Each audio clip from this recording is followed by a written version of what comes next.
Yeah, we drove to the freaking Arctic Ocean. But wait, how do you drive to the top of the world? Let's backtrack. The plan is to drive the northernmost highway of Canada, the legendary Dempster.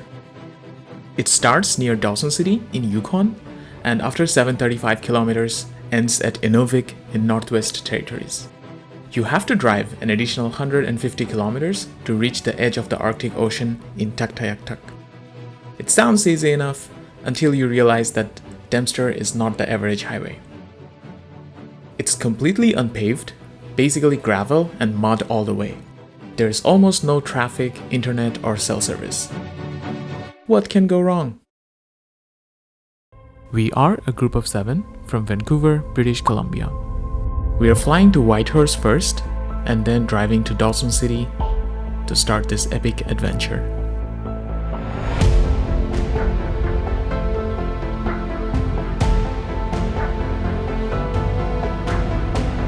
We're going to the Arctic!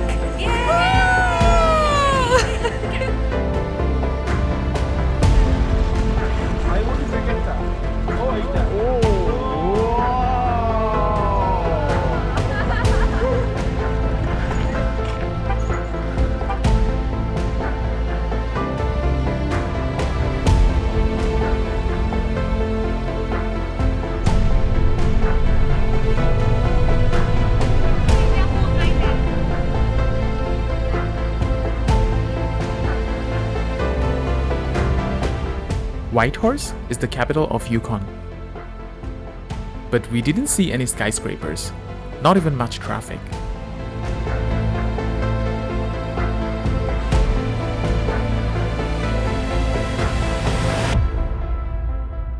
We already started to feel a bit remote, in the best possible way.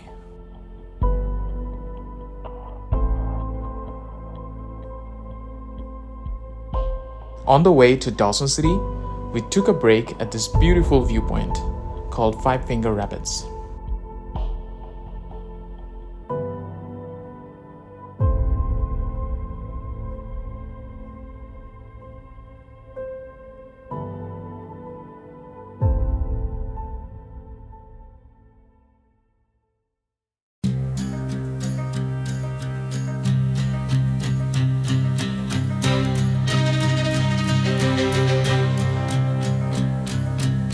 Dawson City is a gold rush town frozen in time.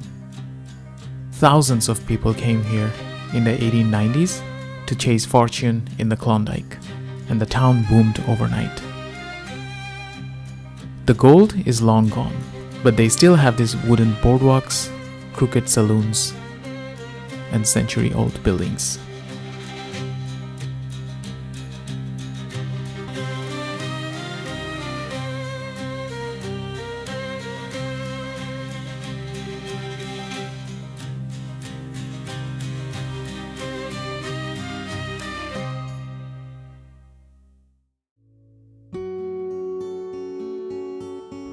After getting tired from all the walking in Dawson City, one of the best spots to spend the evening is up at the Midnight Dome viewpoint. From here, you get sweeping views of the town and the winding Yukon River. We hung out here for a while, sipping tea, watching the sun that was hardly setting, and diving into some really important questions. এটা আছে ছোটখাটো ব্যাপার না, পানি কখন ফুটে এগুলো নিয়ে গবেষণা করতেছে। এদিকে পৃথিবীর সূর্য ডুবতেছে না।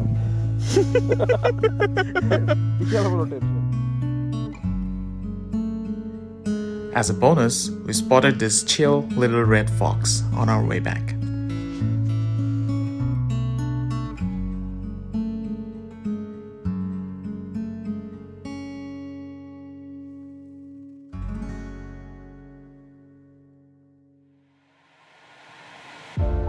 The next morning, we filled up our jerry cans and started on the Dempster.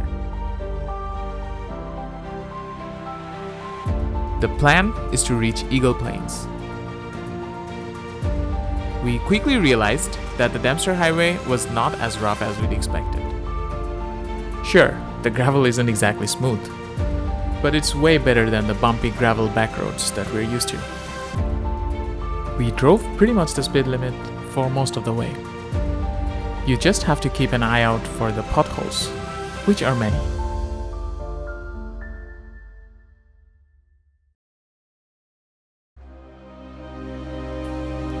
We stopped at a few places along the way, pulled in by the calm and the emptiness. The landscapes were so striking, we felt like we had no choice but to get out and look around.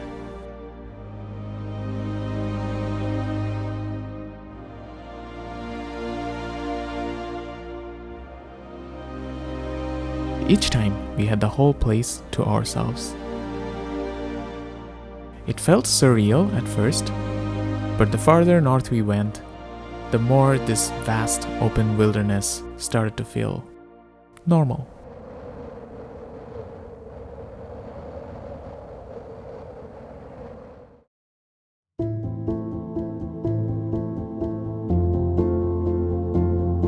Halfway up the Dempster highway sits Eagle Plains.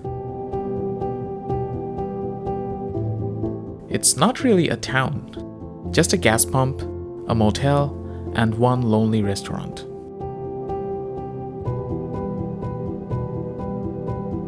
Surrounded by endless tundra, it truly feels like the middle of nowhere.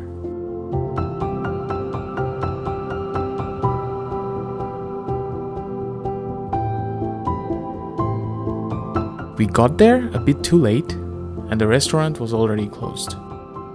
With no other option, we had to fire up our camping stove and make dinner ourselves.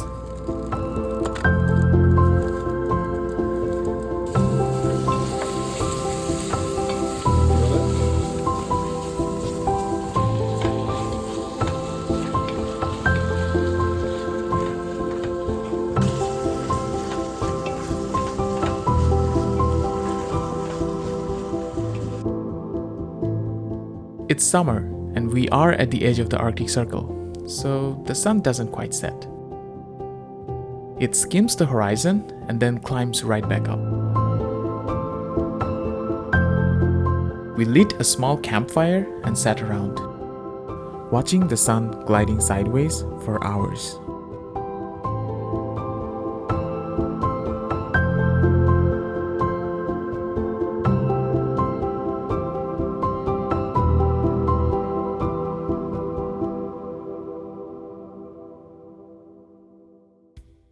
The next leg of the journey is from Eagle Plains to Inuvik. It's a big day. We are going to cross the Arctic Circle, enter the Northwest Territories, and cross two rivers without any bridges, the Peel River and the Mackenzie.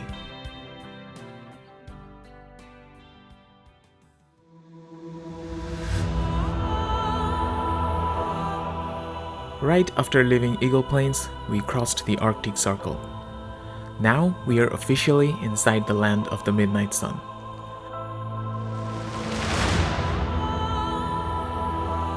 From here on, we will not see the sunset until we cross this point again on our way back.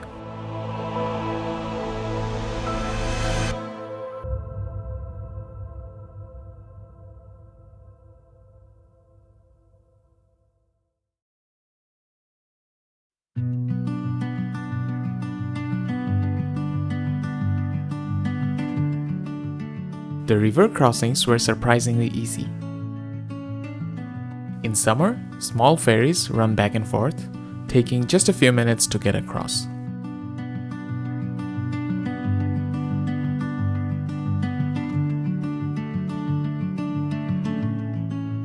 There's usually no lineup, and the ferries are completely free.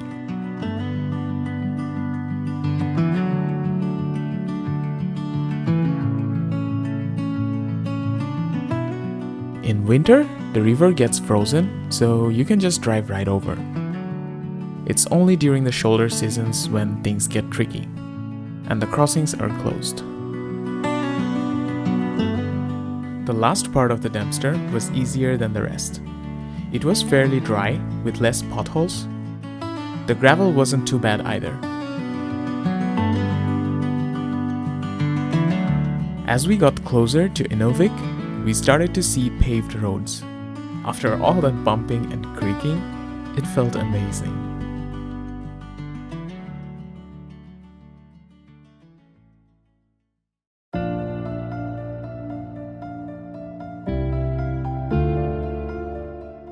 Inuvik is the last real town before the road ends.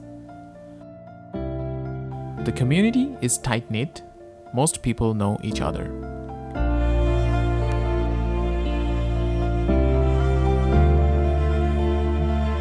You'll also notice the strong presence of indigenous culture, especially from the Gwich'in and Inuvialuit people.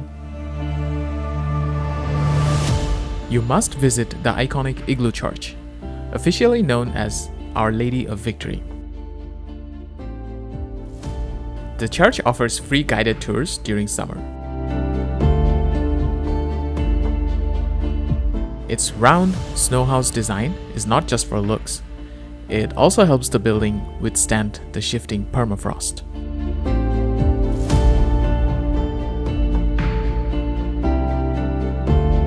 Inside, you'll find murals by Inuk artist Mona Thrasher.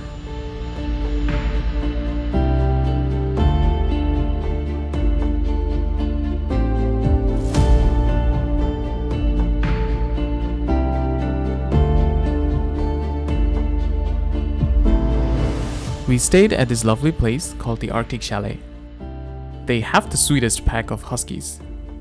These are trained sled dogs, but you'll never guess it. All they want is to play and soak up your attention. We were lucky enough to visit the Inuvik satellite station facility. Being over the Arctic Circle, the station can track and receive data from polar orbiting satellites. It supports global satellite missions for weather, climate, and Earth observation.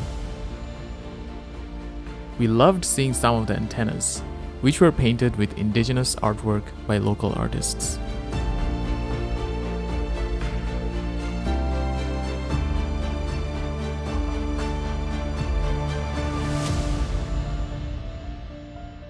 Inuvik holds a special place for us. After days of driving like nomads, we finally had some time to relax. For 3 nights. It gave us a chance to recharge and feel a little grounded.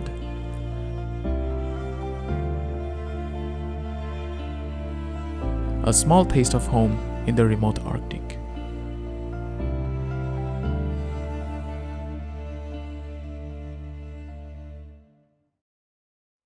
Alright, enough relaxing. It was time to wrap up the final stretch of our journey. From Inuvik, a 150-kilometer drive north to the shore of the Arctic Ocean, in Takayaktak. This part of the road is probably the roughest we've seen so far. We are deep in the tundra, so there's a visible absence of tall trees.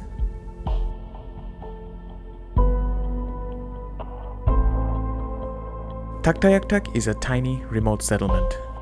There's not much going on. We hung around for a bit, grabbed some lunch, but first things first, we had to touch the Arctic Ocean.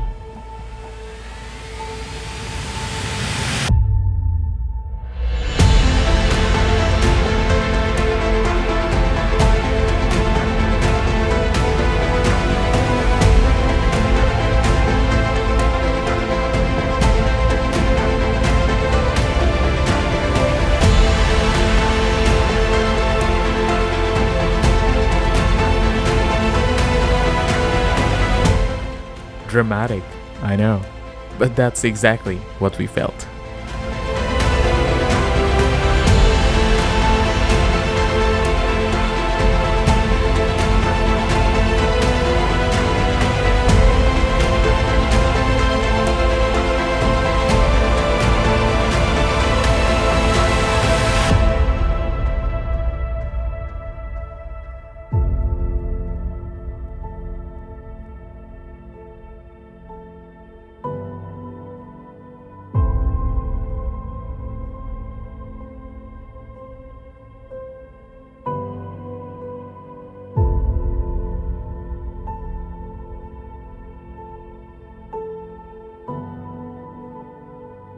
That's the end.